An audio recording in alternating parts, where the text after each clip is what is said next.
নমস্কার, আমি তো লিলি। চলুন ঘরের আরেকটি কর্নার গোছাতে গোছাতে আপনাদের সাথে একটু গল্প করি।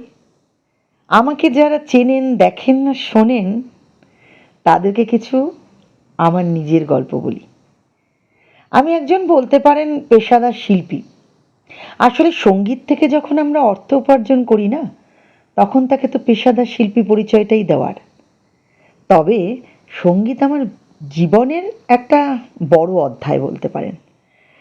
আপনাদের ভালোবাসা আমার উপরি পাওনা, তাই আমি এগিয়ে চলেছি।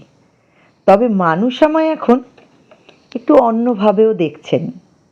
সঙ্গীতের পাশাপাশি আর একটা দিক দেখছেন আমার, ব্লগিং। এটাও আসলে আমার একটা ভালোবাসার ভালো লাগার দিক। সামাজিক মাধ্যমে আমি আমার ব্যক্তিগত অভিজ্ঞতা এবং আমার একটা ছোট্ট সঙ্গীতের যাত্রার নানা দিক এবং আমার দৈনন্দিন জীবনের কিছু মুহূর্ত তুলে ধরি আপনাদের কাছে। তবে হ্যাঁ, দেখার আর শোনার মানুষের ভালোবাসায় হয়তো এগিয়ে যেতে পারবো।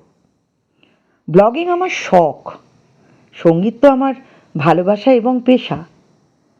এই দুটোকে একসঙ্গে চালিয়ে যাওয়ার সাহস বোধহয় আপনারাই দিচ্ছেন। আমার মনে হয় আপনাদের ভালোবাসা ও সহযোগিতা আমার অনুপ্রেরণা। আসলে ঘর গোছাতে আমি খুব ভালোবাসি।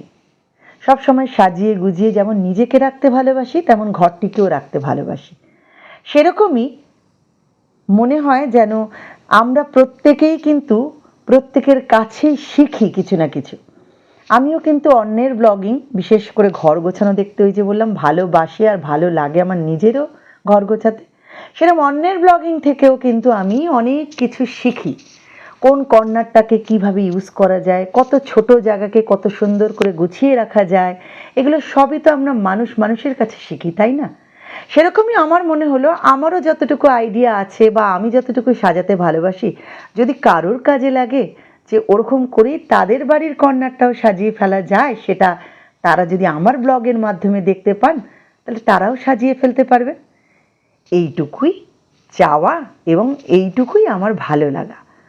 তাই চলুন আপনাদেরকে আশা করব এই ছোট্ট একটা আমার কর্নার আজকে গোছানো আপনাদেরকে আনন্দ দিয়েছে।